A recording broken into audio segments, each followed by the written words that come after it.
America में बने British royal navy का एक F-35B lightning second fighter jet Kerala में तिरुवनंतपुरम अंतर्राष्ट्रीय हवाई अड्डे पर 14 जून 2025 से खड़ा है। यह अभी तक लौट नहीं सका। इसे दुनिया के सबसे आधुनिक युद्धक विमानों में से एक माना जाता है। इसे इंडो पैसिफिक क्षेत्र में एक मिशन के दौरान केरल में आपातकालीन लैंडिंग करनी पड़ी। HMS Prince of Wales carrier strike group का ये जेट अभी तक अपने कैरियर पर वापस नहीं लौट सका।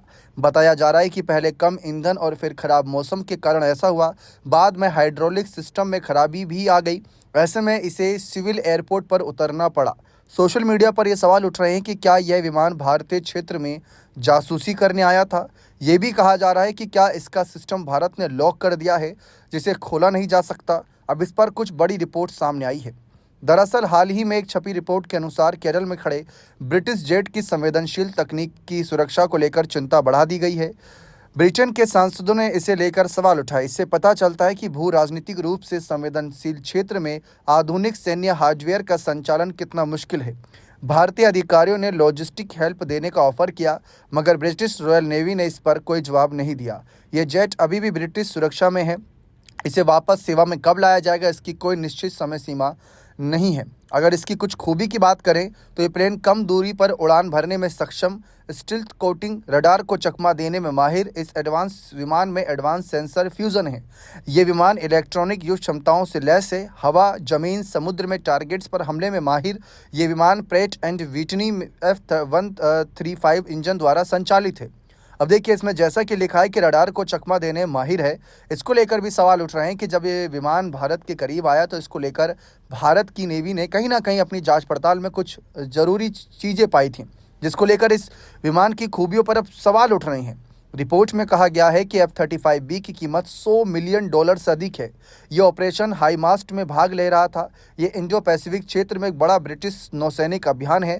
इसका मकसद सहयोगियों को मजबूत करना और क्षेत्रीय तनावों से निपटना है। खासकर चीन से मुकाबला करना इसका मुख्य मकसद है। इस मिशन में रॉयल नेवी के HMS प्रिंस ऑफ वेल्स और 4,500 तक कर्मी शामिल हैं। दरअसल ये ब्रिटेन की स्ट्रेटजिक मौजूदगी है। अगर हम इसकी बात करें यहाँ पर कि अमेरिकी रक्षा ठेकेदार लॉकहीड मार्टिन ने F-35B लाइटनिंग सेकंड को विकसित किया है। ये आधुनिक सैन्य विमान का एक नमूना है। इसे कम दूरी पर उड़ान भरने, लॉन्गिट्यूडिनल लैंडिंग के हिसाब से डिज़ाइन किया गया। ये single seat, single engine supersonic jet विमान वाहक और उभयचर हमला जहाज़ों से संचालन के लिए बनाया गया है। F-35B का रडार क्रॉस सेक्शन गोल्फ की गेंद जैसे हेके आकार का है, इसीलिए ये दुश्मन के रडार के लिए लगभग अदृश्य है। इसकी ये खूबी इसे जंग के दौरान बेहद अहम बनाती है। अमेरिकी नौसेना के सुपर हॉर्नेट विश्वसनीय और युद्ध में उन्हें परखा जा चुका है, मगर इसमें F-35B की तरह स्टील्थ और सेंसर क्षमताएं नहीं हैं। Su-33 को रूस के विमान वाहकों के लिए डिज़ाइन किया गया है। ये इलेक्ट्रॉनिक युद्ध और डेटा इंटीग्रेशन में कम उन्नत है। अब देखिए, एक यूज़र ने, यानी कि जिस तरीके से इस विमान का भारत देश में आना और इमरजेंसी लैंडिंग कराना, तो बहुत से लोगों के लिए सवाल है कि ब्रिटिश नेवी का ये शानदार विमान जेट, जो फाइटर जेट है, वो भारत की सीमाओं पर कर क्या रहा था और इसको आपातकाल लैंडिंग क्यों करानी पड़ी। अगर कोई वैसे ही कार्गो विमान होता जिसमें कोई सामान जा रहा है या कोई यात्री जा रहा होता तो समझ में आता। फाइटर जेट भारतीय सीमा के पास कर क्या रहा था।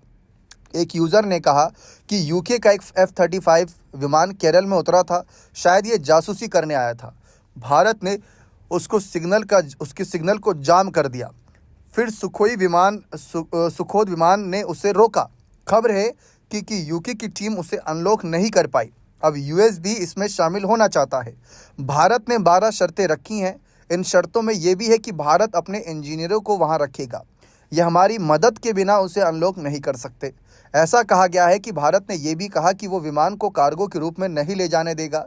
एक यूज़र ने कहा कि वो हमारी ताकत चेक करने आए थे और फंस गए। F-35B विमान 14 जून को केरल के तट से लगभग 100 नॉटिकल मील की दूरी पर उड़ रहा था। जब इसने इमरजेंसी का ऐलान किया, भारत के integrated air command and control system ने इसे उतारने की अनुमति दे दी। रात करीब 9:28 पर यह तिरुवनंतपुरम में उतरा। वो भारतीय वायुसेना के अधिकारियों ने पुष्टि की कि जेट के भारत के एयर डिफेंस आइडेंटिफिकेशन जोन के बाहर उड़ रहा था। तिरुवनंतपुरम को इसके आपातकालीन रिकवरी एयरफील्ड के रूप में नामित किया गया था। भारतीय वायुसेना के एक प्रवक्ता ने कहा कि आपातकाल की घोषणा करने के बाद F-35B को IAF-IACCS नेटवर्क द्वारा पता लगाया गया और रिकवरी के लिए मंजूरी दे दी गई। भारतीय अधिकारियों ने तुरंत सहायता प्रदान की, जिसमें ईंधन भरना भी शामिल था। बाद में जेट को HMS प्रिंस ऑफ वेल्स में वापस लाने के लिए प्रयास हाइड्रोलिक सिस्टम की विफलता के कारण विफल हो गए। हाइड्रोलिक्स जेट के लैंडिंग गियर, ब्रेक और उड़ान सतहों को नियंत्रित करने के लिए महत्वपूर्ण है। इस सिस्टम में विफलता के कारण विमान उड़ान भरने में असमर्थ हो जाता है। एक रॉयल नेवी रखरखाव टीम को AW101 मर्लिन हेलीकॉप्टर के माध्यम से घटना स्थल पर पहुंचाया गया। टीम ने नुकसान का आकलन किया, लेकिन समस्या का समाधान नहीं कर सकी, जिससे यह अभी तक कैरियर पर वापस नहीं जा सका है।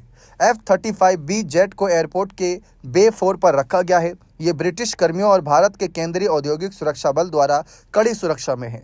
शुरू में इसे खुले में पार्क किया गया था, जो केरल की मानसूनी बारिश के संपर्क में था।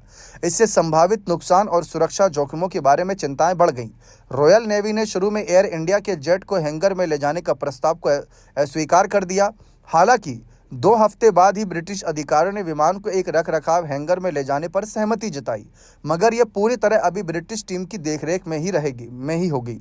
इसके लिए यूनाइटेड किंगडम से एक विशेषज्ञ टीम और उपकरण आने वाला है। अब F-35B के लंबे समय तक फंसे होने पर ब्रिटिश सांसदों ने सवाल उठाए। हाउस ऑफ कॉमन्स ने सरकार से आश्वासन मांगा है कि जेट के स्टील्थ कोटिंग में और सेंसर सूट जैसे संवेदनशील सिस्टम भारत में रहने के दौरान सुरक्षित रहेंगे।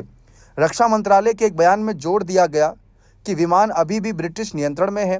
रॉयल एयरफोर्स के कर्मी इसकी 24 घंटे निगरानी कर रहे हैं। भारतीय वायुसेना पूरे मामले में लॉजिस्टिक सहायता प्रदान कर रही है।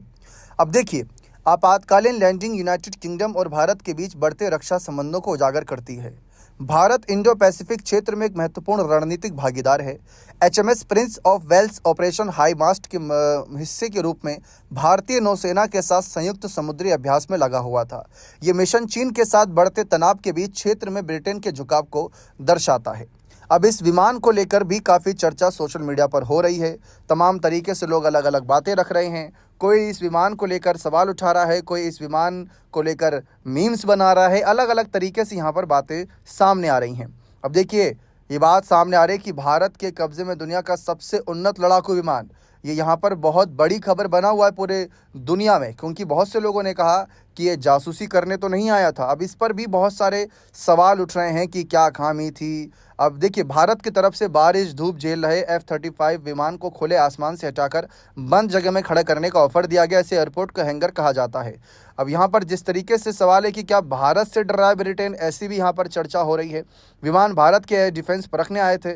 अब ये भी बताया जा रहा है कि 13 जून को इजराइल ने ईरान पर हवाई हमला शुरू किया था। अटकलें लगाई जा रही थीं कि ब्रिटेन और अमेरिका भी ईरान पर हमला शुरू कर सकते हैं। कुछ एक्स यूजर्स ने लिखा कि ब्रिटेन ईरान पर हमले के पहले F-35 का स्टेल्थ फीचर जांचना चाहता था, इसीलिए बहुत कम फ्यूल के साथ इंडियन एयर स्पेस में दाखिल हुआ और जब भारतीय रडार पर पकड़ा गया तो इमरजेंसी कॉल दे दी। कुछ यूजर्स का कहना है कि विमान भारत का एयर डिफेंस परखने आया था। अब देखिए, इस विमान की सबसे बड़ी खूबी है कि रडार की पकड़ में जल्दी नहीं आता, लेकिन आप भारत की खूबी देखिए कि भारत ने इस उन्नत विमान को एयर डिफेंस कहीं ना कहीं, जो कह सकते हैं, रडार को तुरंत ही चकमा दिया और भारत ने इस विमान को पाया कि ये पास में उड़ रहा है और इस पर फिर आपातकालीन लैंडिंग की तमाम खबरें सामने आईं।